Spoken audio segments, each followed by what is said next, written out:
Sejak di abad ke-19 di zaman penjajahan Belanda, kereta api telah menjadi moda transportasi andalan di Indonesia. Seiring perkembangan zaman, kereta api terus berbenah memperbaiki pelayanannya. Wajah kereta api Indonesia yang dulu terkenal dengan para calo tiket, gerbong kumuh yang penuh sesak, bahkan tak jarang penumpang melompat ke atap gerbong, sudah tidak kita temukan lagi sekarang. Transformasi kereta api yang luar biasa ini memang sesuatu. Tapi ibarat makan sayur tanpa garam, melihat wajah baru kereta api tentunya tidak lengkap jika tidak mengenal sejarahnya. Sejarah kereta api di Indonesia dimulai ketika pencangkulan pertama jalur kereta api Semarang-Voorste London, Solo-Yogyakarta, di Desa Kemijen oleh Gubernur Jenderal Hindia Belanda Meester Ludolf van Ayon, Wildbaron Sloot van de Bele, pada tanggal 17 Juni 1864. Di 8 April 1875, pemerintah Hindia Belanda membangun jalur kereta api negara melalui Staatspoorwegen atau SS. Rute pertama SS ini meliputi Surabaya Pasuruan Malang.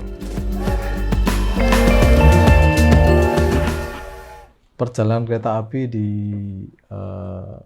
Indonesia itu dimulai masih zaman Hindia Belanda ya, di tahun 1864 ya, di mana tanggal 12 Juni itu Gubernur Jenderal waktu itu melakukan pencangkulan pertama ya di jalur kereta api Voorste London itu di Semarang sampai ke stasiun Kedung Jati. Nah, itu merupakan awal kereta api di Indonesia, Hindia Belanda. Bahkan itu lebih dulu dibandingkan Belanda. Ya. Nah, kemudian berkembang jalur kereta api itu Surabaya Pasuruan Malang itu 1875. Nah, pendeknya di tahun 1945 dilakukan pengambil alihan kereta api ini oleh Angkatan Muda Kereta Api atau namanya AMKA ya.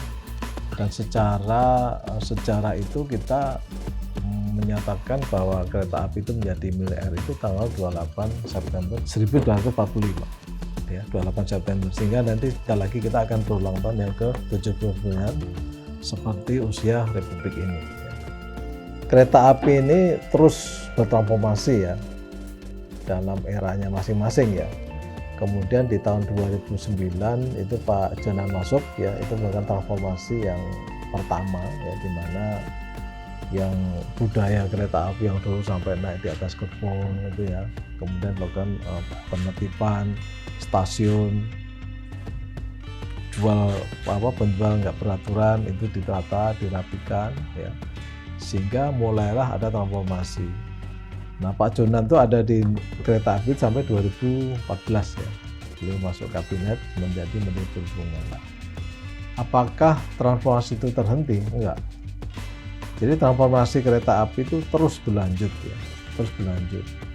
Sehingga budaya transportasi masyarakat itu berubah.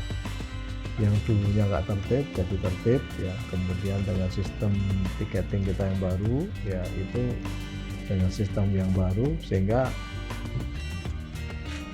transaksi dolek itu makin lama makin kecil persentasenya ya. Bahkan sekarang ini mungkin hampir 90% lebih ya, itu sudah melalui e-channel ya. Nah, kereta api itu terus melakukan perubahan-perubahan. Mengapa kereta api melakukan perubahan? Karena zamannya berubah ya.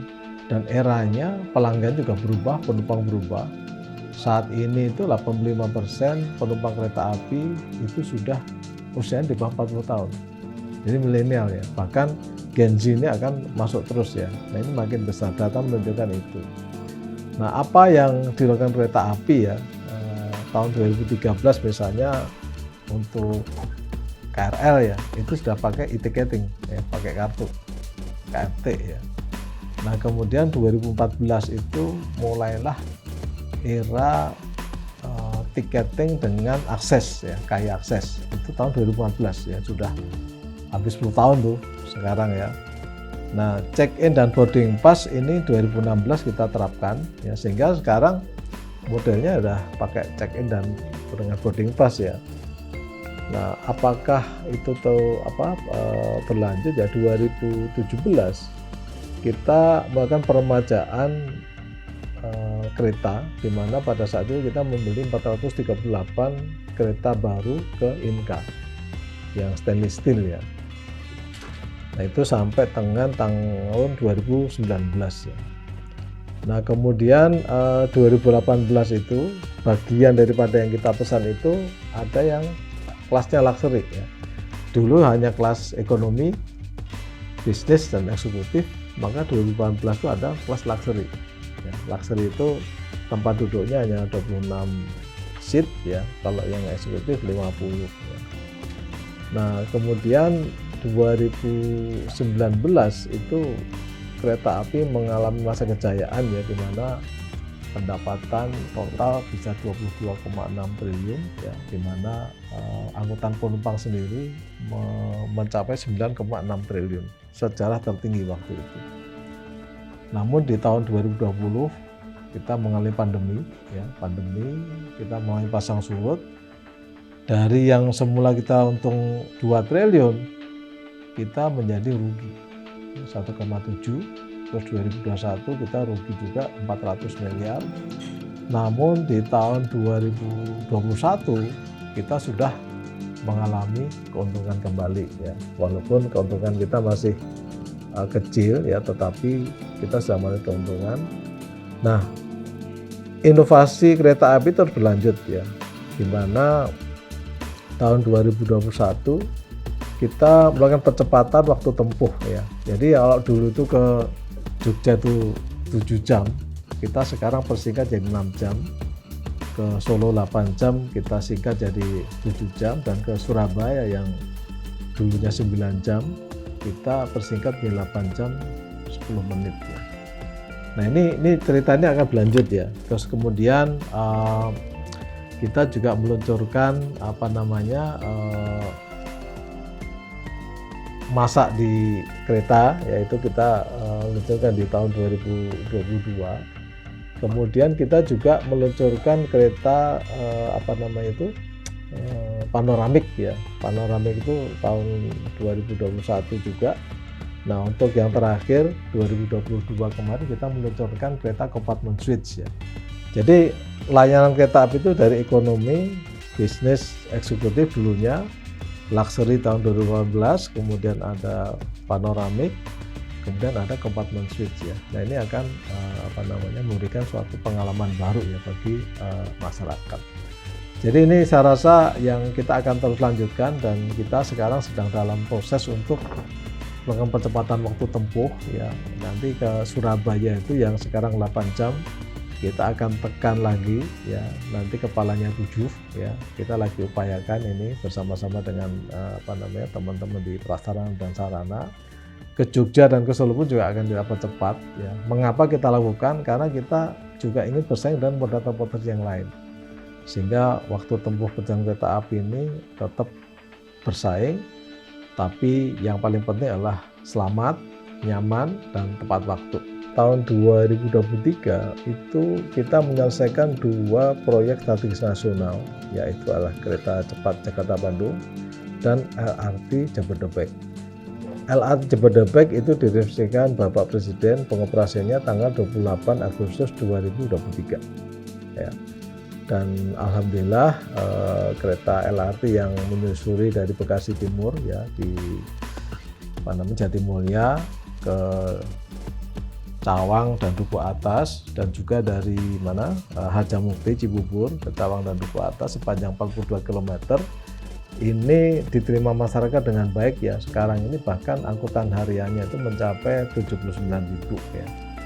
Nah kemudian sejarah juga nih ya, kereta cepat Jakarta-Bandung itu diresmikan pengoperasiannya oleh Bapak Jokowi tanggal 2 Oktober 2023 ya. Dan sampai sekarang itu sudah mengangkut sekitar 6 juta penumpang ya, sejak dioperasikan bulan Oktober itu.